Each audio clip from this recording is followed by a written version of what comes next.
life vibrant in every atom. O hidden light shining in every creature. O hidden love embracing all in oneness. May each who feels himself as one with thee know he is also one with every other.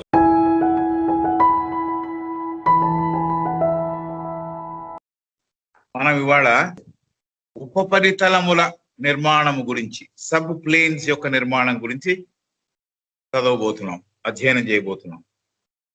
ఉపపరితలములు అంటే planes ఉన్నాయి, దానికి sub planes ఉన్నాయని చెప్పాం కదా.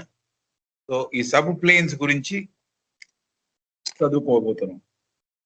So the title is sub planes. Now the ultimate atoms of the physical plane. Now the ultimate atoms of the physical plane are not the atoms of the modern chemist. Semicolon. Now the ultimate atoms of the physical plane are not the atoms of the modern chemist. మొట్టమొదట ఏర్పడిన స్థూల పరితలములలో ఏర్పడిన, ultimate అంటే అతి prominent గా, ముఖ్యంగా మొట్టమొదట ఏర్పడిన అణువులు అంటే ప్రధానమైన అణువులు ఏవైతే ముందర ఏర్పడ్డాయో అవి స్థూల పరితలంలో ఏర్పడినవి. Now the ultimate atoms of the physical plane are not the atoms of the modern chemist. So modern రసాయన శాస్త్రాన్ని సాధారణంగా ఈ రోజుల్లో చదువుతున్న, అధ్యయనం చేసే శాస్త్రవేత్త అనుకునే ఆటమ్స్ కి మొట్టమొదట ఏర్పడిన స్థూల పరితలంలో ఏర్పడిన ఆటమ్స్ కి ఒకటి కాదవి అంటుంది. Now the ultimate atoms of the physical plane are not the atoms of the modern chemist. So modern chemistry lab లో ఆటమ్స్ అనే ఒక వర్ణన ఇస్తున్న ఆటమ్స్ మొట్టమొదట సృష్టిలో మొట్టమొదటగా ఏర్పడుతున్నప్పుడు స్థూల పరితలంలో ఏర్పడిన ఆటమ్స్, అణువులు ఒకటి కాదు, ఇవి రెండు వేరు. కాబట్టి అర్థం తెలుసుకోవడానికి మనము ఉపరితలంలోను పరితలంలోను అణువులు అంటుంటే మొట్టమొదట స్టేషన్లో జరుగుతున్న స్థూల పుట్టుకను గురించి మాట్లాడుతున్నాం. అణువుల తరాన్ని గురించి, అంటే క్వాలిటీ గురించి మాట్లాడుతున్నాం. We are not talking about the atoms as understood by the chemist. మామూలుగా సాధారణంగా రసాయన లాబొరేటరీస్ లో అణువులు అనే దానితోనూ సృష్టిలో మొట్టమొదట పుట్టిన అణువులకి సంబంధము లేదు అనే మాట just half a sentence, but that's very important sentence, అందుకని ఎక్కువ టైం తీసుకున్నా. Now the ultimate atoms of the physical plane are not the atoms of the modern chemist. The ultimate atoms are aggregated into successive typical groups forming states of matter, and the chemical atom may be in the 5th, 6th or 7th of these states. The ultimate atoms are aggregated into successive groups. Ultimate atoms are aggregated into successive groups, successive typical groups, ప్రత్యేకత ఉన్న సమూహములు. The ultimate atoms are aggregated into successive typical groups. Aggregated అంటే కొన్ని అణువులు కలిసి ఒక చోటికి చేరడం, కలబోతగా నిర్మాణం అవడం. So the ultimate atoms are aggregated into successive typical groups. ప్రత్యేకతతో కూడిన ఒకదాని తర్వాత ఇంకోటి ఏర్పడే ఒక అణువుల సముదాయము, అది అల్టిమేట్ ఆటమ్స్ యొక్క నేచర్ అని చెబుతోంది. The ultimate atoms are aggregated into successive typical groups forming states of matter. అంటే ఈ పదార్థములో వేరే వేరే స్థితిగతులు లేకపోతే స్థితులు, అవన్నీ కలిసి ఉన్న మ్యాటర్లో, పదార్థములో వేరే వేరే స్థితిగతులు ఉన్న మళ్ళీ ఏర్పడుతున్న ప్రత్యేకత కలిగిన సమూహం ఏవైతే ఉన్నాయో అవి అల్టిమేట్ ఆటమ్స్ తో తయారవుతున్నవి అని చెబుతోంది. సో అర్థం చేసుకోవాల్సింది ఏమిటంటే భౌతిక పరితల అణువులు అంటే సాధారణంగా రసాయన శాస్త్రాన్ని అధ్యయనం చేసే శాస్త్రవేత్త వీటినైతే ఆటమ్స్ అని అంటున్నాడో ఆ అణువులు కాదు అనేది ఫస్ట్ అర్థం చేసుకోవాలి. తర్వాత ఈ అణువులు వేరే వేరే స్థితిగతులున్న అణువుల సమూహాలుగా కలపోతగా ఏర్పడుతున్నాయి.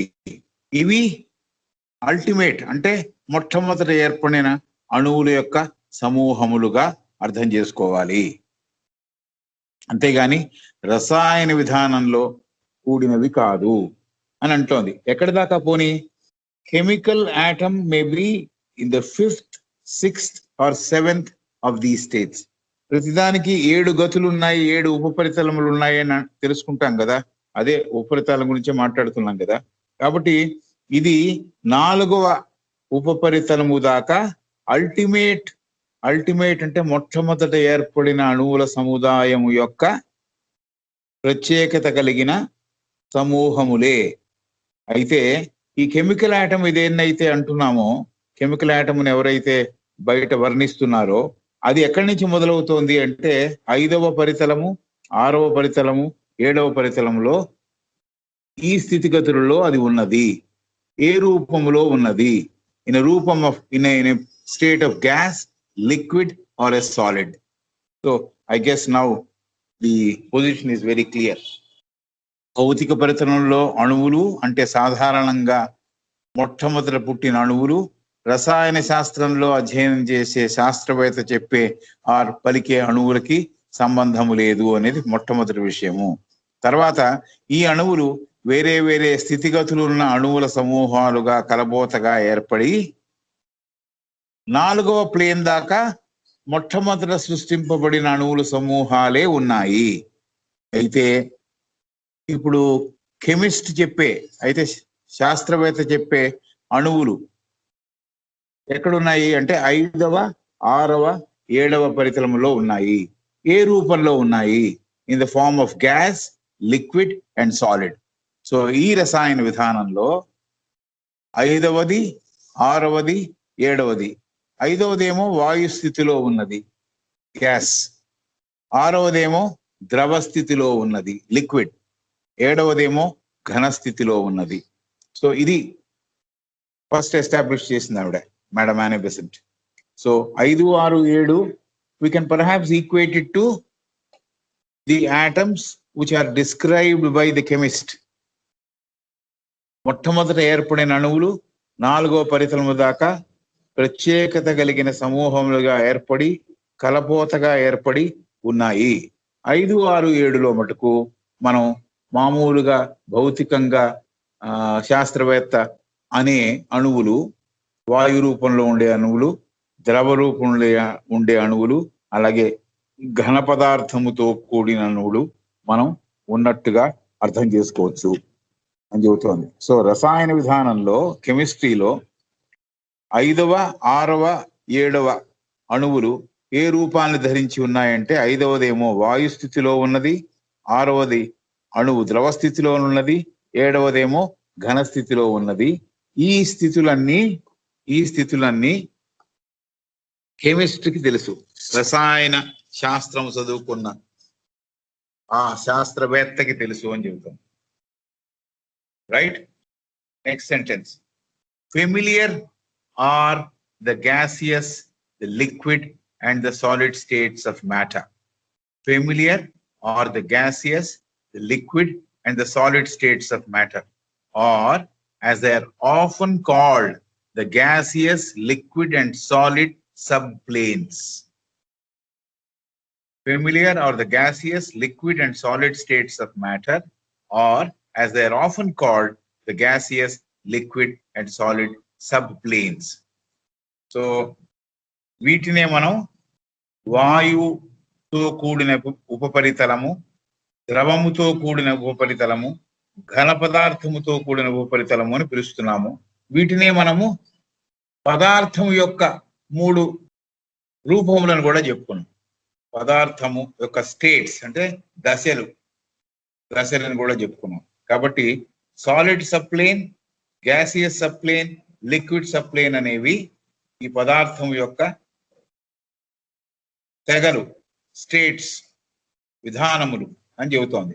They are often called the gaseous, liquid and solid subplanes. తరచూ మనం వీటిని ఉపపరితలములుగా చెబుతున్నాము. వాయువుతో కూడింది, గ్యాస్ తో కూడింది, ద్రవంతో కూడింది, ఘన పదార్థంతో కూడింది అని చెబుతున్నాము. ఇది యాక్చువల్ గా ఇలా కూడా అర్థం చేసుకోవచ్చు. మనకి ఫెమిలియర్ ఏది, బాగా పరిచయం ఉన్న స్థితి ఏది ఏమిటంటే పదార్థములో ఈ మూడు ఉన్నాయి అని. గ్యాసెస్ పదార్థం ఉంది అంటే వాయు పదార్థం ఉంది, ద్రవ పదార్థం ఉంది, ఘన పదార్థం ఉంది పదార్థంలో అనేది కూడా మనకి తెలుసు అనే విషయం చెప్పింది. సో ఈ విషయాలు మనకి తెలిసినవే అని చెబుతోంది. Right. And above the gaseous are four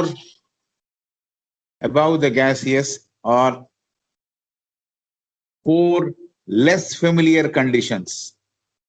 gas, వాయు తత్వముతో నిండిన ఉపపరితలము మీద ఉన్న 4 పరితలములు, ఉపపరితలములు. యాక్చువల్ గా వీఆర్ నాట్ టాకింగ్ అబౌట్ పరితలములు హియర్. ఉపపరితలములు, సబ్ ప్లేన్స్ గురించి మాట్లాడుతున్నాం. And above the gaseous are 4 less familiar conditions. మనకు అంతగా పరిచయం లేని 4 ఉపపరితలములు ఈ వాయు పదార్థంతో కూడిన దానిపైన నిర్మాణమై ఉన్నాయి. And they are true atomic. కాబట్టి ఈ పరిసరములో ఈ విషయాలు తెలిసినవే. వాయు ఉపరితలం మీద అంటే పై స్థితిలో ఉన్న 4 ఉపపరితలములు మన ఎరుకలో లేనివి. 3 ఉపపరితలములు, 4 ఉపరితలములు మనకి పరిచయంలో లేనివి. ఈ కింద 3 మనకు పరిచయంలో ఉన్నవి. గ్యాసియస్, లిక్విడ్ అండ్ సాలిడ్ అనే ఉపపరితలములు పదార్థంలో ఏదైతే ఉన్నాయో ఉపపరితలములో కూడా అలాగే ఉన్నాయి. కాబట్టి అవి మనకు తెలిసినవే. ఈ గ్యాసియస్ మీద ఉన్నవి అవి మనకు తెలియదు. అవి they are less familiar to us. So the sub planes above the gaseous are 4 less familiar conditions. The 3 etheric states of matter or subplanes and the true atomic. ఇది దాంట్లో ఈ 4గిట్లో మూడిట్లోనేమో ఈథర్ వ్యాపించి ఉన్నది. ఈథర్ అంటే ఆకాశతత్వము వ్యాపించి ఉన్నది. 4వదేమో అణువు. ఆ పైదేమో అణువు. దాని కింద 3 ఏమో ఈథరిక్ కంటెంట్ ఉంది. ఈథర్ అంటే ఆకాశతత్వముతో నిండిన ఉపపరితలాలు ఉన్నాయి. కాబట్టి 7 ఉపపరితలములలో 3 మనకి తెలిసినవి. గ్యాసు, లిక్విడ్, సాలిడ్, వాయు పదార్థము, ద్రవ పదార్థము, ఘన పదార్థము. ఈ గ్యాస్ మీద ఉన్నవి, వాయు పదార్థం మీద ఉన్నవి 3 ఆకాశతత్వంతో ఉన్నవి. పైదేమో అటమిక్, అణు తత్వముతో ఉన్న ఉపపరితలములు అని చెప్పింది. So I read this sentence once again for the sake of clarity. Familiar are the gaseous, the liquid and the solid states of matter, or as they are often called, the gaseous, liquid and solid subplanes. And above the gaseous are 4 less familiar conditions. The 3 etheric states of matter or subplanes and the true atomic. అక్కడ sentence అయింది. So okay, మనం దీని గురించి చెప్పుకున్నాం, already వివరించాం, మనకు అర్థమయ్యే విధానంలో చెప్పుకున్నాం. Then next sentence, these true atoms are aggregated into groups which then act as units. These true atoms are aggregated into groups which then act as units, and these groups are called molecules. These true atoms are aggregated into groups which then act as units, and these groups are called molecules. కాబట్టి నిజతత్వంతో కూడిన అణువులు అణు సమూహాలుగా ఏర్పడి, కొన్ని అణువులు కలిసి ఒక సమూహంగా ఏర్పడి, అలా ఒక యూనిట్ గా ఏర్పడడం జరుగుతోంది. యూనిట్ అంటే ఒక భాగముగా, ఒక అణువులు కలిసిన ఒక స్థితి అలా ఏర్పడడం జరుగుతోంది. ఒక యూనిట్ అంటే ఒక భాగం, ఒక విభాగం ఏర్పడుతోంది. ఈ సమూహాలుగా ఏర్పడినవి ఒక విభాగంగా పనిచేయడం మొదలెడతాయి. అణువులు కలిసి యూనిట్ గా ఏర్పడడం జరుగుతోంది, సమూహాలుగా ఏర్పడడం జరుగుతోంది. ఈ నిజతత్వం అణుతత్వంతో కూడిన అణువులు అణు సమూహాలుగా కొన్ని అణువులు కలిసి ఏర్పడడం జరుగుతోంది. ఈ సమూహాలుగా ఏర్పడినవి ఒక విభాగంగా, ఒక యూనిట్ లాగా పనిచేయడం మొదలెడతాయి. ఈ సమూహాలని మాలిక్యూల్స్ అని పిలుస్తున్నాము. కణజాలములు లేకపోతే అణువుల సముదాయంతో కూడిన ఒక గ్రూప్ గా మనం అర్థం చేసుకుంటున్నాం. దాని ఇంగ్లీష్ లో మాలిక్యూల్స్ అంటున్నారు, మాలిక్యూల్స్ అంటున్నారు. సో అది ఆవిడ చెప్పిన విషయం. These true atoms are aggregated into groups which then act as units, and these groups are called molecules. So molecules ని వేటిని పిలుస్తాము అనేది మనకిప్పుడు అర్థం అవుతోంది. అంటే విడివిడిగా ఉన్న అణుతత్వంతో ఉన్న అణువులు కొన్ని కలిసి ఒక సమూహంగా ఏర్పడి, ఆ సమూహాలు అణువులుగా ఏర్పడిన సమూహాలు ఒక విడిభాగంగా పనిచేయడం మొదలెట్టినప్పుడు అలా ఆ సమూహాలన్నిటినీ మనం కణజాలములుగా పిలుస్తున్నాము, లేకపోతే మాలిక్యూల్స్ గా మనం గుర్తిస్తున్నాము అని చెప్తున్నారు. Molecules. The atoms in a molecule, the atoms in a molecule, molecule అంటే అణువుల సముదాయం అని మొదట చెప్పుకున్నాం కదా. The atoms in a molecule are held together by magnetic attraction, and the molecules on each subplane are arranged geometrically in relation to each other on axis identical with the axis of growth of the atom of the corresponding plane. Ala pedda sentence, but ardhamaye sentence. These true atoms are aggregated into groups which then act as units, and these groups are called molecules. Adi manam consider chesam. The atoms in a molecule are held together by magnetic attraction. ఈ సమూహాలలో చేరిన atoms ఒకదానితో ఒకటి దేని వల్ల దగ్గరగా ఉన్నాయంటే magnetic attraction, ఆకర్షణ శక్తి ద్వారా ఒకదానితో ఒకటి సంబంధం ఏర్పడి కలిసి ఉన్నాయి, అట్రాక్ట్ చేయబడుతున్నాయి. ఒక అణువుతో ఇంకో అణువుకి సంబంధము మ్యాగ్నెటిక్ అట్రాక్షన్ వల్ల ఏర్పడింది ఇది అని. ఆకర్షణ శక్తి వల్ల, ఒక అణువుకి ఇంకో అణువుకు ఉండే ఆకర్షణ శక్తి వల్ల అవి కలిసి ఉంటున్నాయి. And the molecules and each subplane, ఒక్కొక్క ఉపరితలముల మీద ఉండే ఇలాంటి మాలిక్యూల్స్, ఇలాంటి అణువుల సముదాయములు, the molecules of each subplane are arranged geometrically. So అణువుల మధ్య ఉన్న ఆకర్షణ శక్తి ఈ సమూహంలో ఉన్న అణువులు కలిసి ఉండడానికి దోహదపడుతుంది అని చెప్పింది. మ్యాగ్నెటిక్ అట్రాక్షన్ అని చెప్పింది ఆవిడ. తర్వాత ఈ కణజాలాలు, ఈ కణజాల సముదాయాలు లేకపోతే అణువుల సముదాయాలు ప్రతి ఉపరితలంలోనూ రేఖాశాస్త్రంలో ఉండే నిర్దిష్టమైన ఆకారాల్లో ఉంటాయి. అంటే జామెట్రికల్ లో వంకర టింకరలు ఉండవు. జామెట్రీ మనకు తెలిసిన జామెట్రీ, మన చాలా బేసిక్ జామెట్రీ నాలాంటి వాడికి తెలిసింది, దాంట్లో వంకర టింకర్ లైన్స్ తో ఉండదు, పర్ఫెక్ట్ లైన్స్ ఉంటాయి. కాబట్టి అలాగా ఆకారాలన్నీ ఈ అణు సముదాయాల ఆకారాలు, వీటినైతే మాలిక్యూల్స్ అన్నాము, కణజాలాలు అని కూడా ఒక మాట వాడాము. ఇది ప్రతి ఉపరితలంలో ఉండేవి. అంటే 7 సబ్ప్లేన్స్ ఉన్నాయి కదా, ఏ ఉపరితలంలో ఉన్న ఇలాంటి అణు సముదాయాలైనా కూడా అవి జామెట్రీలో చెప్పినట్టు, రేఖాశాస్త్రంలో చెప్పినట్టు నిర్దిష్టమైన ఆకారాలతో ఉన్నాయి. సో జామెట్రికల్ ఫార్మ్స్ కలిగి ఉన్నాయి. Each subplane are arranged geometrically in relation to each other. మళ్ళీ జామెట్రికల్ నిర్దిష్టమైన ఆకారాలే కలిగి ఉండడం కాదు, ఒక పరితలంలో ఉన్న ఆకారానికి ఇంకో పరితలంలో ఉన్న ఆకారానికి కూడా సత్సంబంధాలు ఉన్నాయి, సంబంధాలు ఉన్నాయి. అంటే ఒక పరితలంలో ఉన్నది ఇక్కడితో ఆగిపోతుందని కాదు. ఈ ఆకారము స్థూలంలో ఉన్న ఆకారము ఆ పైన ఉన్న ఆకారంతో, పైన ఉపరితలంలో ఉన్న ఆకారంతో సంబంధం కలిగి ఉంటుంది. ఎందుకు అనేది మనకి చాలా బాగా ఎన్నిసార్లు నుంచో మనం చెప్పుకున్న విషయం. ఎందుకంటే ఈ పరితలములు ఉపరితలములు ఒకదానితో ఒకటి చొచ్చుకొని పోయి ఉన్నాయి, ఒకదాని మీద ఒకటి ఏర్పడి లేవు, ఒకదాని మధ్య ఇంకో దాని మధ్య గోడలు ఏమీ లేవు. ఇవి ఒకదానితో ఒకటి కలిసిమెలిసి ఉన్నాయి. ఒక తీగ ఎలా అయితే అల్లుకుంటుందో అల్లుకున్నట్టుగా ఈ ఉపరితలములు పరితలములు అన్ని కూడా ఒకదానితో ఒకటి సంబంధం కలిగి ఉన్నాయి.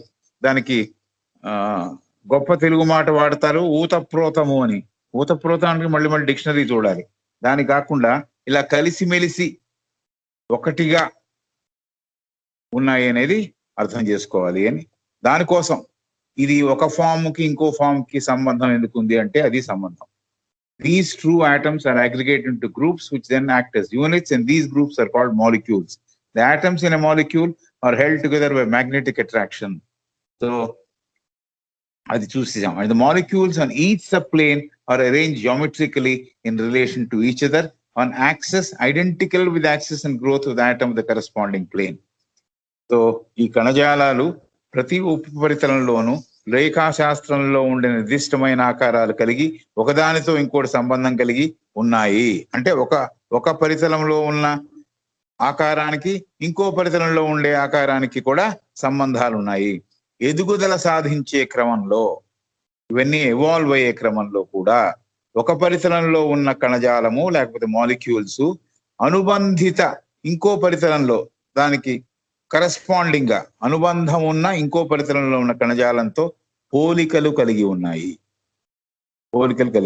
కాబట్టి ఇవన్నీ కూడా కలిసిమెలిసే ఉన్నాయి, మధ్యలో గోడలు లేవు అనేది చెబుతోంది ఆమె.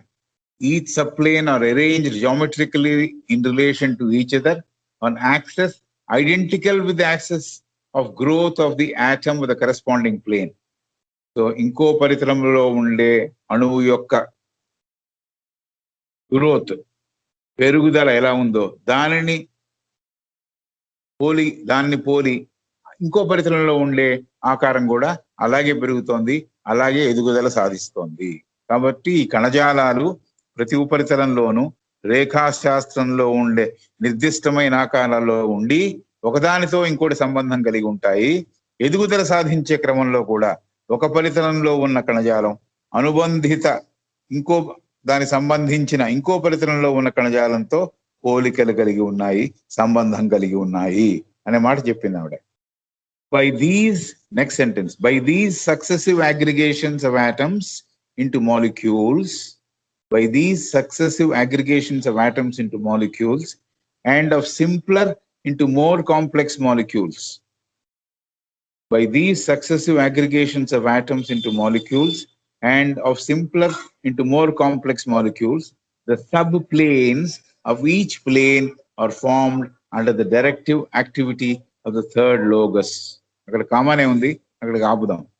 By these successive aggregations of atoms into molecules and of simpler into more complex molecules, the subplanes of each plane are formed under the directive activity of the third logos. ఈ ఒకటి తర్వాత మార్పు తర్వాత ఇంకో మార్పు, లేకపోతే ఒక కణజాలం ఏర్పడిన తర్వాత ఇంకో కణజాలం ఏర్పడే ఈ ప్రక్రియ జరుగుతున్నప్పుడు, అణువుల కలయికలు కణజాలాలు ఏర్పడడం మొదలెడుతున్నప్పుడు, ఆ ప్రక్రియ జరుగుతున్నప్పుడు కొన్ని సంక్లిష్టత లేని కణజాలములు కొన్ని సంక్లిష్టతతో కూడిన కణజాలములుగా ఏర్పడి ప్రతితలమునకు సంబంధించిన ఉపరితలములు ఏర్పడ్డాయి. అంటే సింపుల్ వన్నీ కూడా కాంప్లెక్స్ అయ్యాయి, కొన్ని సింపుల్ గానే ఉన్నాయి. సో అది ఆ ఉపరితలంలో ఆ కణముల యొక్క speciality. So by these successive aggregations, అంటే ఒకసారి ఏర్పడి ఆగిపోలేదు, మళ్ళీ ఈ అణువులన్నీ కలుస్తున్నాయి, మాలిక్యూల్స్ గా తయారవుతున్నాయి అనే ప్రక్రియ కంటిన్యూస్ గా జరుగుతోంది. By these successive aggregations of atoms into molecules and of simpler into more complex molecules, simple గా ఉండే మాలిక్యూల్స్ సంక్లిష్టత లేని కణజాలములు లేకపోతే అణువుల సముదాయాలు సంక్లిష్టతతో కూడిన సముదాయాలుగా మారుతున్నాయి. ఈ అగ్రిగేషన్స్ వల్ల, ఈ కలయిక వల్ల, ఈ అణువులంతా ఒక చోటికి చేరుతున్నందువల్ల. ఎందుకు చేరుతోంది? ఒకదానితో ఒకటికి ఆకర్షణ శక్తి ఉన్నందువల్ల కలుస్తున్నాయి. ఆ కలవడం వల్ల సింపుల్ కాంగ్రిగేషన్స్, సింపుల్ అగ్రిగేషన్స్ అంటే ఈ ఏర్పడిన సముదాయంలో సంక్లిష్టత లేనివి సంక్లిష్టంగా కూడా మారుతున్నాయి, కాంప్లెక్స్ మాలిక్యూల్స్ గా కూడా తయారవుతున్నాయి. ఎవరు దీన్నంతా డైరెక్ట్ చేస్తున్నారు అంటే the sub planes of each plane, the sub planes of each plane are formed, the subplanes of each plane are formed under the directive activity of the third locus. So, ప్రతి పరితలమునకు ఉండే ఉపపరితలములు, ప్రతి పరితలంలోనూ 7 ఉపపరితలాలు ఉన్నాయి కాబట్టి ప్రతి పరితలానికి ఏర్పడే ఉపపరితలములు ఎవరి మార్గదర్శకత్వంలో ఏర్పడుతున్నాయంటే మూడవ భగవదంశ పర్యవేక్షణలో, వారి డైరెక్షన్ లో, వారి క్రియామూలకంగా, వారి చేసే క్రియాశక్తి పూర్వకంగా ఇవి ఏర్పడుతున్నాయి. సో సబ్ప్లేన్స్ అన్ని ఏర్పడడం థర్డ్ లోగస్ యొక్క పనిగా ఇక్కడ చెప్పింది ఈవిడ. ఇంకొంత కిందికి వెళ్ళిన తర్వాత కొద్దిగా మార్పు ఉంది, ఆ తర్వాత చూద్దాం. సరే, by these successive aggregations of atoms into molecules and of simpler into more complex molecules. So సంక్లిష్టత లేనివి సంక్లిష్టతతో కూడిన మాలిక్యూల్స్ గా తయారవుతున్నాయి, అణు సముదాయాలుగా తయారవుతున్నాయి. అలా ఏర్పడినందువల్ల ఈ సబ్ ప్లేన్స్ అనేవి తయారవుతున్నాయి. ప్రతి పరితలానికి ఉపపరితలాలు అలా తయారవుతున్నాయి. ఇవన్నీ కూడా under the directive activity of the third locus, ఈ మూడవ భగవదంశ యొక్క క్రియాశీలక శక్తి ద్వారా ఇవి జరుగుతున్నాయి. ఈ విషయం జరుగుతోంది అని చెబుతోంది మేడం. సో ఒకదానితో ఇంకోటి సంబంధం కలిసి ఉన్నాయి. ఎదుగుదల సాధించే క్రమంలో కూడా ఒక పరితలంలో ఉన్న కణజాలం అనుబంధిత ఇంకో పరితలంలో ఉన్న కణజాలంతో పోలికలు కలిగి ఉన్నాయి. ఈ ఒకసారి జరిగిన ఈ కణజాలములు ఏర్పడడం కాదు, మళ్ళీ మళ్ళీ మళ్ళీ జరుగుతోంది. ఈ అణువుల సముదాయాలు ఏర్పడడం, కలయికలు ఏర్పడడం జరుగుతున్నాయి.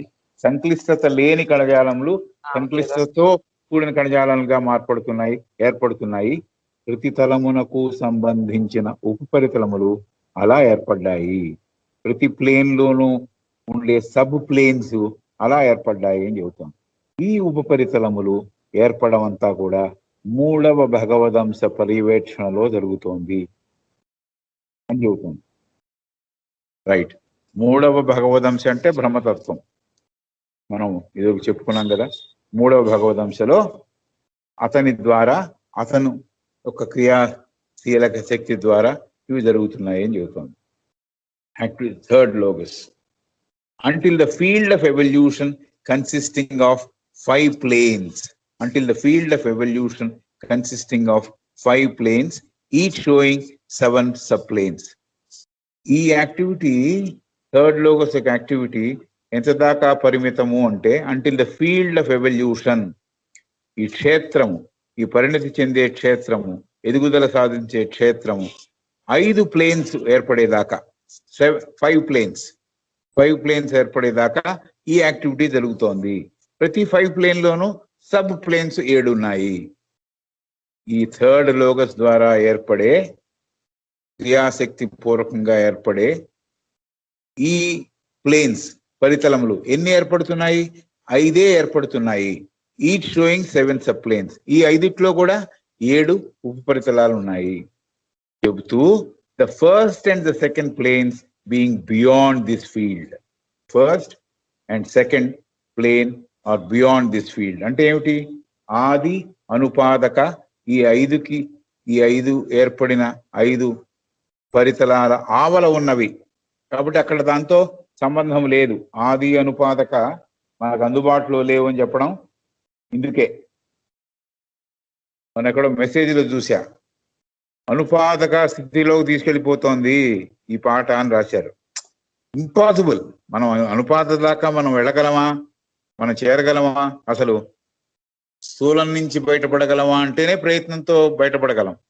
కాబట్టి అనుపాదక ఆది ప్లేన్స్ కాకుండా మిగతా 5 ప్లేన్స్ అక్కడ ఏర్పడుతున్నాయి.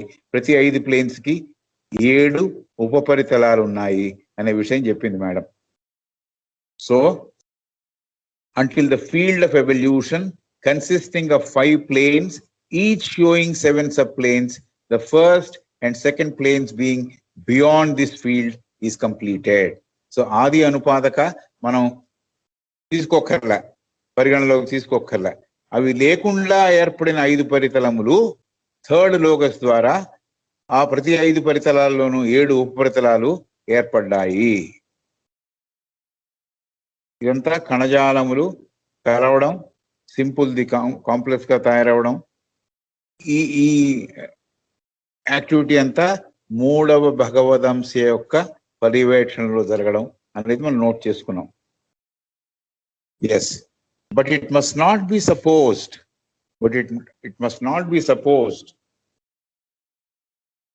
these 7 subplanes as formed by the third logos are at all identical with those which are now existing. But it must not be supposed that these 7 subplanes as formed by the third logos are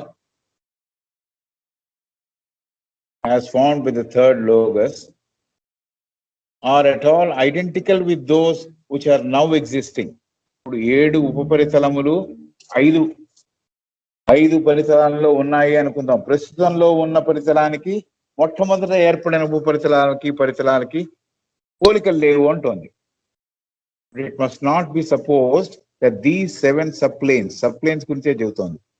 7 ఉపరితలములు ప్రతి పరితలంలో ఉన్నవి as formed with the third logos, 3వ భగవదంశ ఏర్పాటు చేసిన ఉపపరితలములు are at all identical with those which are now existing. ప్రస్తుతంలో ఉన్న ఉపపరితలానికి బ్రహ్మ ఏర్పరిచిన ఉపపరితలాలకి పోలికలు లేవు అని చెబుతోంది. మార్పు చెందుతుంది కదా, కణాలు మళ్ళీ మారుతూ ఉంటాయి కదా, కాబట్టి మార్పులు చెందాయి అది చెబుతోంది ఆవిడ. ఈ ఉపరితలంలో కూడా మార్పులు చోటు చేసుకుంటున్నాయి అనే విషయం ఆవిడ మనకి తెలుపుతున్నారు.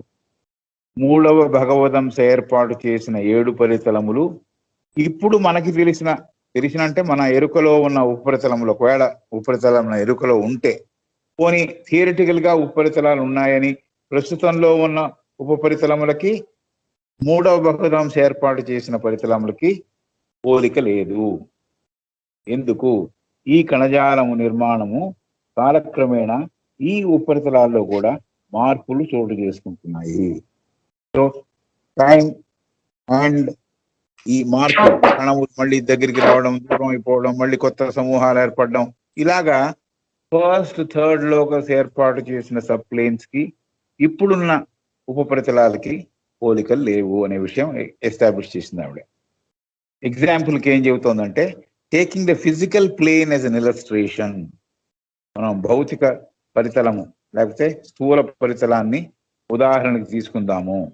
They bear something of the same relation to the present subplanes as that which the chemist calls proto-hydrogen bears to the chemical element said to be built up out of it. So taking the physical plane as an illustration, they bear something of the same relation to the present subplanes as that which the chemist calls proto-hydrogen bears to the chemical element said to be built up out of it. అంటే స్థూల పరితలాన్ని ఉదాహరణకు తీసుకున్న తర్వాత రసాయన శాస్త్రవేత్త అంటే chemistry చదువుకున్న సైంటిస్ట్ మొట్టమొదట హైడ్రోజన్ ఇలా ఉంటుంది అని ఒక నమూనాని గనక గమనించి ఉంటే, ఒక ప్రోటోటైప్ ని గనక గమనించి ఉంటే, తర్వాత దాని మీద ఆధారం చేసుకొని దాంట్లో ఉన్న రసాయన పదార్థాలకు ఏర్పడిన సంబంధం ఎలాంటిదో అనేది కనుక్కున్నప్పుడు, ఆ రెంటికి ఉన్న సంబంధం ఎలాంటిదో అంటే మొట్టమొదట ఏర్పాటు చేయబడిన హైడ్రోజన్ యొక్క నమూనాకి ఆ హైడ్రోజన్ లోంచి ఏర్పడిన కొత్త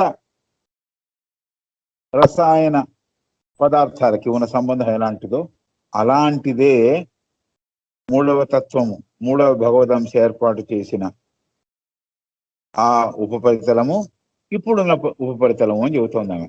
దానికోసం ఎగ్జాంపుల్ చెప్పి, taking the physical as an illustration, they bear something of the same relation to the present subplanes. అంటే 3వ భగవదంశ నిర్మాణం చేసిన ఉపరితలానికి ఇప్పుడున్న ఉపరితలానికి సంబంధం ఎలాంటిది అంటే, కెమిస్ట్ శాస్త్రవేత్త ఎవరైతే ప్రోటోహైడ్రోజన్ అంటే హైడ్రోజన్ అసలు మూలంలో ఎలా ఉంది అన్న గనక ఒక స్థితిని గనక గమనించి ఉంటే, ఆ స్థితి నుంచి దాని ద్వారా పుట్టిన కెమికల్ ఎలిమెంట్ ఏదైతే ఉందో, రసాయన పదార్థం ఏదైతే ఏర్పడిందో, ఈ రసాయన పదార్థానికి మూల హైడ్రోజన్ అణువుకి లేకపోతే ఆ రూపానికి సంబంధం ఎలాంటిదో అలాంటిది ప్రస్తుతంలో ఉన్న ఉపరితలము మూడవ బహుళాంశ ఏర్పాటు చేసిన ఉపరితలము అని చెప్తున్నారు. అది చెప్పడానికి ఎగ్జాంపుల్ చెప్పింది. I suppose you have got it. The present conditions were not brought about by the work of the third logos only. The present conditions were not brought about by the work of the third logos only. అంటే ప్రస్తుత ఉపరితలములు కేవలము మూడవ భగవదంశ ద్వారానే ఏర్పడలేదు.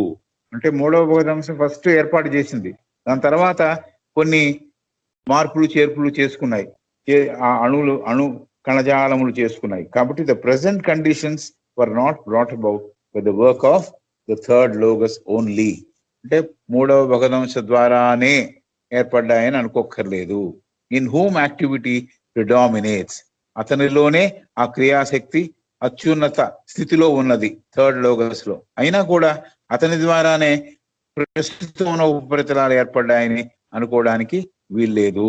The more strongly attractive or cohesive energy of the second Logos.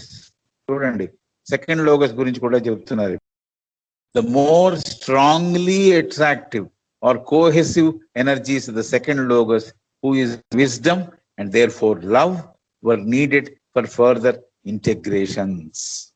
The present conditions were not brought about by the work of the third logos only, in whom activity predominates. Ichha, క్రియాశక్తి, మధ్యలో జ్ఞానశక్తి. ఈ జ్ఞానశక్తితో కూడిన రెండవ భగవదంశ కూడా పనిచేసింది అనే విషయం చెబుతున్నారు. కాబట్టి థర్డ్ భగవదంశ ద్వారానే ఏర్పడింది అని అనుకోకర్లేదు. ఇంకా ఏమి జరిగింది, ఆ థర్డ్ అంశలో ఏముంది యాక్టివ్ గా? ఈ క్రియాశక్తి ఉంది, అత్యున్నత స్థితిలో క్రియాశక్తి ఉంది. అయితే కూడా అంతకన్నా స్ట్రాంగ్లీ అట్రాక్టివ్, అంతకన్నా బలమైన అట్రాక్షన్ తో మూడవ భగవదంశలో క్రియాశక్తి మెండుగా ఉంది అని అందరికీ తెలుసు. ఇంతే కాకుండా రెండవ భగవదంశకు చెందిన అతి బలవత్తరమైన, ఆకర్షణీయమైన, బంధించే తత్వం ఉన్న, జ్ఞానవంతమైన, ప్రేమపూరితమైన భగవదంశ కూడా పై ఉపరితలములు ఏర్పడడానికి, అనుసంధానం పొందడానికి హెల్ప్ చేసింది, దోహదపడింది అనే విషయం చెబుతున్నారు. కేవలం మూడవ భగవదంశే కాదు, రెండవ భగవదంశ కూడా తన యొక్క కాంట్రిబ్యూషన్ ఇచ్చింది అని చెబుతున్నారు. The more strongly attractive or cohesive, కలిపి ఉంచే తత్వం, బంధించి ఉంచే తత్వం, energies of the second logos who is wisdom and therefore love were needed for the further integrations. So మూడవ భగవదంశ దాని ద్వారా మటుకే ఈ ఉపరితలాలు ఏర్పడలేదు. మూడవ భగవదంశలో క్రియాశక్తి మెండుగా ఉందనే మాట మనకు అర్థమైంది. ఇంతేకాకుండా రెండవ భగవదంశకు చెందిన అతి బలవత్తరమైన, ఆకర్షణీయమైన, బంధించే తత్వం ఉన్న, విజ్డమ్ తో కూడిన, జ్ఞానవంతమైన, లవ్ తో కూడిన, ప్రేమపూరితమైన భగవదంశ, రెండవ భగవదంశ కూడా ఈ ఉపరితలములు పైన ఏర్పడిన ఉపరితలములు ఏర్పడడానికి, అవి అనుసంధానం పొందడానికి దోహదపడింది, ఇంటిగ్రేట్ అవ్వడానికి దోహదపడింది అని చెప్తున్నారు. సో ఈ పేజ్ లోనే మనకి ఒక డయాగ్రామ్ ఉంది, which I have asked Mamata to put it on the screen of this, what is this called? Skype. I suppose you'll be able to see that diagram, which is there in the book on the page number 20. Page number 20. So ఈ page లో ఆ diagram ఆధారం చేసుకొని, మొట్టమొదటి రెండు ఒక అడ్డగీత ఉన్నాయి. మొట్టమొదటి రెండింటికి ఒక అడ్డగీత, ప్రధానమైన అడ్డగీత ఉంది. దీంట్లో మొట్టమొదటి మనం కన్సిడర్ చేసిన, ఎట్లా అయితే ఒక సర్కిల్ లో 2 భాగాలు ఏర్పడ్డాయి, తర్వాత ఒక ట్రయాంగిల్ ఏర్పడింది అది ఆ 2 కనపడుతున్నాయి. ఒకటి ఫాము, ఒకటి లైఫ్, ఒకటి ఏమో రూపము, ఇంకోటి ఏమో జీవతత్వము. ఎలా ఏర్పడిందో ఆది అనుపాదకలో అవి ఆ రెండిట్లో ఆది అనుపాదకలో దాని సంకేతంగా అక్కడ వేశారు.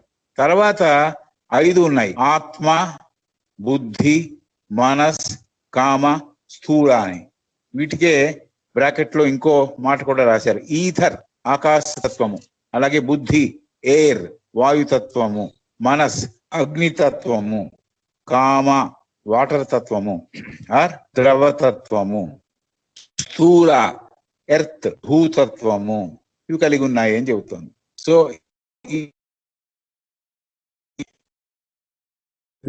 చెప్పుకున్నాం, పై 2 మనకు సంబంధం లేదు, మనం చూడలేము, మనకు సంబంధం లేదు అన్న మాట ఇది ఇందుకనే మాట్లాడుకున్నాం. ఈ కింద 5తో మనం దాని గురించి మాట్లాడుకుంటున్నాం. ఇప్పుడు 5 × 7 35. ఆ పైన అనుపాదకులు 7 ఉన్నాయి, పైన ఆదిలో 7 సబ్ప్లేన్స్ ఉన్నాయి, కాబట్టి మొత్తం 49 ఉన్నాయి సబ్ప్లేన్స్, ఉపరితలాలు. అయితే మనకి ఒక రకంగా అర్థమయ్యే 5 పరితలముల గురించే చెబుతోంది ఆవిడ. ఆత్మ, బుద్ధి, మనస్, కామ, స్థూల. ఆత్మ అంటే ఈథర్ అని, బుద్ధి అంటే ఎయిర్ అని, మనస్సు అంటే ఫైర్ అని, ఆకాశతత్వము, వాయుతత్వము, అగ్నితత్వము, నీటి తత్వము, అలాగే భూతత్వంతో కూడిన తలముల పేర్లు ఇవ్వబడ్డాయి. తర్వాత ఒక్కొక్క పరితలానికి ఉపపరితలాల గురించి వివరించడం జరిగింది. ఈ డయాగ్రామ్ లో ఉపపరితలం గురించి చెప్పడం జరిగింది. ఆ ఉపరితలానికి పేర్లు ఏమిటి? Atomic subplane, sub atomic subplane, super etheric subplane, etheric subplane, gaseous subplane, liquid subplane and solid subplane. ఇలా 7, 1 2 3 4 5 6 7. Atomic, subatomic, super etheric, etheric, gaseous, liquid and solid. ఇలాగా 7 ఉపపరితలములు. 5 మనం మాట్లాడుకోవడానికి మనకి అవకాశం ఉన్న 5 పరితలములు, ఆత్మ, బుద్ధి, మనస్సు, కామ, స్థూల పరితలములు. ఈ పరితలంలో ఏర్పడిన 7 ఉపరితలం గురించి మనకి ఈ డయాగ్రామ్ లో చెప్పబడింది. అయితే ఈ 5 మీదట పైన ఇంకా 2 ఉన్నాయి, ఆది అనుపాదక. అవి కూడా డయాగ్రామాటిక్ గా రిప్రజెంట్ చేయడం జరిగింది. అక్కడికి మనకి అంత ఎరుక లేని ఆ 2 పరితలములు. ఇక్కడ ఎరుకు ఉందని కాదు, అట్లీస్ట్ థియరిటికల్ గా ఎరుకుంది, అది కూడా థియరిటికల్ గా ఎరుకు ఉంది అనుకోవచ్చు. అయితే అది ఇంకెక్కడో ఉన్నాయి అవి ఆది అనుపాదక అనేవి అని చెబుతోంది. మొదటిది అణుతత్వము, అటమిక్. రెండవది సబ్ అటమిక్, అంటే అణువులు భాగముతో కూడింది, అణువుల విభాగములతో కూడింది రెండవది. మూడవది సూపర్ ఈథరిక్, సూక్ష్మతరమైన ఆకాశతత్వముతో ఉన్నది మూడవ సబ్ ప్లేన్, మూడవ ఉపరితలము. నాలుగవ ఉపరితలము ఆకాశతత్వంతో ఉన్నది. దానికి డిఫరెన్స్ ఏమిటంటే ఈథరిక్ లో కూడా సూపర్ ఈథరిక్ ఉందని, అతి సూక్ష్మమైన ఆకాశతత్వం ఉందని, అది మూడవ పరితలం అని. నాలుగవ పరితలము ఆకాశతత్వం అని. ఐదవది వాయుతత్వము, గ్యాసియస్, ఇందాక అనుకున్నాం గ్యాస్, లిక్విడ్, సాలిడ్ అని. ఐదవది వాయు పరితలము. ఆరవది ద్రవ పరితలము. ఏడవది ఘన పదార్థంతో కూడిన ఉపపరితలము. ఇది ఈ డయాగ్రామ్, ఈ డీటెయిల్స్ బాగా గుర్తుంచుకోవాలి. ఇది బాగా మనకి మనస్సులో ఈ చిత్రం ఏర్పడాలి అనే విషయం చాలా మంది ఈ పుస్తకం చదివిన వాళ్ళు చెబుతూ ఉంటారు. మాట్లాడడానికే ఆది అనుపాదక గాని మనకి ఎటువంటి అక్కడికి వెళ్ళి చూసి వచ్చిన వాళ్ళు చెప్పింది ఏమీ లేదు. బట్ ఆత్మ దాకా వెళ్ళిన వాళ్ళు ఉన్నారు. బుద్ధి దాకా వెళితే ఆత్మ దాకా వెళ్ళడం సాధ్యం అనేది మనం పోయిన క్లాస్ లో మాట్లాడుకున్నాం. కాబట్టి ఆది అనుపాదక అనేవి మన అందుబాటులో లేని పరితలములు.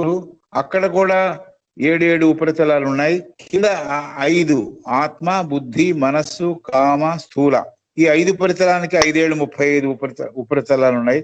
కాబట్టి టోటల్ గా 49 ఉపపరితలములు కల ఒక అరేంజ్మెంట్ ఉంది. ఇది బాగా గుర్తుంచుకోవాలి. ఈ పరితలములు ఇందాక చెప్పిన మ్యాటర్ మళ్ళీ చెబుతోంది ఆవిడ. ఈ పరితలములు, it is important to remember that the planes are interpenetrating. It is important to remember that these planes are interpenetrating. ఇది మళ్ళీ ఎందుకు చెప్తారు అంటే ఒక ఇటుక మీద పెట్టినట్టు ఇంకో ఇటుక ఏర్పాటు చేసినట్టు అట్లా ఏర్పడలేదు ఈ పరితలములు గాని ఉపరితలములు గాని అనే విషయం బాగా కూర్చోవాలి మైండ్ లో.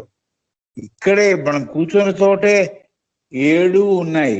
అయితే మనం నెక్స్ట్ డే చూడలేకపోతున్నాం ఈ కళ్ళతో. నెక్స్ట్ ప్లేనే మనం ఈ కళ్ళతో చూడలేకపోతున్నాం. కాబట్టి అతి సూక్ష్మమైన ఇంకెక్కడో ఉన్న ఆది పరితలాన్ని చూసే అవకాశమే లేదు. కాబట్టి వీటిని అర్థం చేసుకోవడానికి ఏం చెబుతున్నారంటే, it is important to remember that these planes are interpenetrating and that corresponding sub planes are directly related to. బాగా గుర్తుంచుకోవాల్సింది ఏమిటి ఈ మాట అంటే, ఈ పరితలములు ఒకదానితో ఇంకొకటి చొచ్చుకొని పోయి ఉన్నవి. ఒక పరితలంలో ఉన్న ఉపరితలము ఇంకో పరితలంలో ఉన్న ఉపరితలం కూడా సత్సంబంధాలు కలిగి ఉన్నాయి. అంటే corresponding sub planes are directly related to each other. అంటే ఇక్కడ ఉన్న ఫర్ ఎగ్జాంపుల్ ఆటమిక్ ఇంకో పరితలంలో ఉన్న ఆటమిక్ కూడా సత్సంబంధాలు కలిగి ఉన్నాయి. దానికి ఎగ్జాంపుల్ గా నేను కొంత రాశాను, అంటే ఇక్కడ పుస్తకంలో లేనిది. ఉదాహరణకి స్థూల పరితలంలో ఉన్న ఘన ఉపరితలం ఉంది అనుకుందాం. అలాగే ఆస్ట్రల్ కామ ఉపరితలంలో ఉన్న ఘన ఉపరితలము, స్థూలంలో ఉండే ఘన ఉపరితలము, అలాగే ఆస్ట్రల్లో కామ లోకంలో ఉండే ఉపరితలము ఘన ఉపరితలము, ఈ రెండు ప్రత్యక్షంగా నేరుగా సంబంధం కొనసాగిస్తూ ఉన్నాయి. వాళ్ళకి సంబంధం కలిగి ఉంటాయి. ఎందుకో ఏర్పడుతోంది ఇది సంబంధం అంటే, ఒకదానితో ఒకటి పెనవేసుకున్నాయి కాబట్టి. అసలు విషయం ఏమిటంటే, ఈ పెనవేసుకున్న తత్వము కనుక అర్థమవుతే ఎందుకు ఒక ఉపరితలంలో ఉన్న ఘనాన్ని ఇంకో ఉపరితలంలో ఉన్న ఘనానికి సంబంధం ఏర్పడుతుంది అంటే అర్థమవుతుంది. అప్పుడు బాగా గుర్తుంచుకోవాల్సింది, ఈ పరితలములు ఒకదానితో ఇంకొకటి ఒక పరితలంలో ఉన్న ఉపరితలము ఇంకో ఉపరితలము కూడా సత్సంబంధాలు కలిగి ఉన్నాయి. కానీ మనం చెప్పేది ఘనము, స్థూలంలో ఉండే ఘనము, కామ పరితలంలో ఉండే ఘన ఉపరితలము ప్రత్యక్షంగా నేరుగా సంబంధం కొనసాగిస్తూ ఉన్నాయి. తర్వాత it is important to remember that the planes are interpenetrating and that corresponding subplanes are directly related to each other and are not really separated from each other by intervening layers of denser matter. ఇది కూడా చాలా బాగా గుర్తుంచుకోవాల్సిన విషయం. And are not really separated from each other by intervening layers of denser matter. ఒక పరితలానికి ఒక ఉపరితలానికి ఇంకో పరితలానికి ఇంకో ఉపరితలానికి మధ్య ఇవి ఘన పదార్థంతో కూడిన డివిజన్స్ లేవు. ఎటువంటి దళసరి పదార్థంతో అవి విడదీయబడలేవు, విడదీసి లేవు, విడగొట్టబడలేవు, విడగొట్టి లేవు అంటే కలిసే ఉన్నాయి అని. ఒకదాంతో ఒకటికి మధ్యలో దళసరితనంతో నిర్మాణము చేయబడిన గోడలు ఏమీ లేవు. అందుకనే ఈజీగా ఇంటర్పెనిట్రేట్ అవుతున్నాయి అవి. ఇంటర్పెనిట్రేట్ అంటే ఒక దాంట్లో ఒకటి చూసుకుపోవడానికి అవకాశం ఎందుకు కుదురుతోందంటే, ఒక పరితలానికి ఇంకో పరితలానికి మధ్యన గోడలు లేవు, అలాగే ఒక ఉపరితలము ఇంకో ఉపరితలానికి మధ్యలో గోడలు లేవు. కాబట్టి ఘనము ఆఫ్ స్థూల ఉపరితలం అండ్ ఘన ఆఫ్ కామ ఉపరితలం కూడా ఈజీగా కలగలదు. అది చుట్టూ తిరిగి వెళ్ళక్కర్లేదు అంటుంది. ఇప్పుడు ఫర్ ఎగ్జాంపుల్ మనం గౌహాతికి వెళ్ళాలంటే కలకత్తా నుంచి బ్రహ్మపుత్ర అంతా దాటుకుంటూ వెళ్ళాలి. ఎందుకంటే మధ్యలో బంగ్లాదేశ్ ఉంది. ఆ బంగ్లాదేశ్ చుట్టుకుంటూ గౌహాతికి వెళ్తాం. 36 గంటలు పడుతుంది రైలు ట్రావెల్. అలా చుట్టూ తిరగక్కర్లేదు, నేరుగా వెళ్ళొచ్చు. అదే ఫ్లైట్ లో వెళితే, కలకటా నుంచి ఫ్లైట్ లో గౌహాతికి వెళితే 45 నిమిషాల్లో వెళ్ళిపోతాం. కాబట్టి ఇది ఊరికే ఎగ్జాంపుల్ కోసం చెప్పా. 45 minutes లో గౌహాతికి వెళ్ళినట్లు ఈ మధ్యలో లేయర్స్ లేవు కాబట్టి, మధ్యలో గోడలు లేవు కాబట్టి, మధ్యలో అడ్డుగోడలు లేవు కాబట్టి, దళసరి పదార్థంతో ఏర్పడిన విభజన లేదు కాబట్టి, ఒక ఉపరితలము ఇంకో ఉపరితలంతో, ఒక పరితలంలో ఉన్న ఒక ఉపరితలము ఇంకో పరితలంలో ఉన్న ఇంకో ఉపరితలంతో సత్సంబంధాలు కలిగి ఉన్నాయి అనే విషయం చెప్పింది. కాబట్టి దళసరి పొరలు లేవు, ఒకదానితో ఇంకొకటి అవసరమైన ఉండాల్సిన సంబంధంతోనే ఉన్నాయి. Atomic subplanes as being separated from each other by 6 subplanes of generally increasing density, but as being immediate connection with each other. So, It is important to remember that the planes are interpenetrating and that corresponding subplanes are directly related to each other and are not really separated from each other by intervening layers of denser matter. ఇది అర్థమైంది, చూసేసాం. Then, thus, we must not think of the atomic subplanes as being separated from each other. కాబట్టి sub atomic planes, రెండు పరితలాల్లో ఉన్నవి sub atomic planes గురించి ఆవిడ చెప్పింది. నేను ఘనం గురించి చెప్పాను, ఆవిడ సబ్ అటామిక్ ప్లేన్ గురించి చెబుతోంది. అవి ఒకదాంతో ఇంకోటి సంబంధం లేనిదిగా, ఒక పరితలంలో ఉన్న సబ్ అటామిక్ ప్లేను ఇంకో పరితలంలో ఉన్న సబ్ అటామిక్ ప్లేను సంబంధం లేనివిగా విడివిడిగా ఉన్నాయని అనుకోక్కర్లేదు. They are not separated from each other. వాటిని విభజించి పెట్టలేదు, విడదీసి పెట్టలేదు అని చెబుతోంది. But as being immediate connection with each other, ఒకదానితో ఒకటి కలిగి ఉన్నాయి. We may figure this in the above diagram. ఇది మనము ఈ డయాగ్రామ్ లో చూడొచ్చు. అయితే మధ్యలో గీతలు ఉన్నాయి. ఈ గీతలు ఉన్నాయి కాబట్టి ఇలాగే ఉంటాయి గీతలు అని అనుకోకర్లా. ఈ డయాగ్రామ్ లో గీతలు ఉన్నాయి. ఒక ఉపరితలానికి ఇంకో ఉపరితలానికి మధ్యలో గీతలు ఉన్నాయి. అయితే గీతలు లేని, ఒకదాంతో ఇంకోటి సంబంధం ఉన్న, ఒక పరితలంలో ఉన్న ఉపరితలానికి ఇంకో పరితలంలో ఉన్న ఉపరితలానికి కూడా ఈజీగా ఒకదాంతో ఒకటి కలుసుకోగలవు. ఇది మనం అర్థం చేసుకోవాలి. This is very very important. ఈ నిర్మాణంలో it must be understood that this is a diagram. ఇది ఒక చిత్ర నిర్మాణము, ఒక అర్థం చేసుకోవడానికి వేసిన ఒక బొమ్మ. Not, it doesn't represent relations, not material facts. ఊరికే సంబంధం చూపించడానికి ఇన్ని రకములైన ఉన్నాయి, సబ్ ఆటమిక్ ఆటమిక్ అవన్నీ రాశాం, కానీ ఇది నిజంగా సత్యాల్ని బోధించట్లేదు ఈ బొమ్మ అని చెబుతోంది. The relations existing between the planes by virtue of the intermingling, ఒకదానితో ఇంకోటి కలిసిపోవడం అనేది జరుగుతోంది. ఒక ఉపరితలము ఇంకో ఉపరితలంతో కలిసిపోవడం జరుగుతోంది.